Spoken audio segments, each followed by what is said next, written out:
নারায়ে তাকবীর।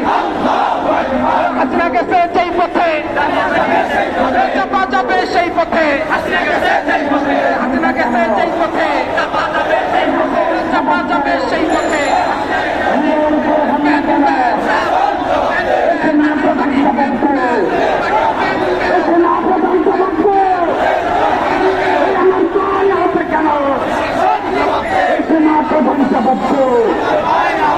আমার ভাই আহত কেন?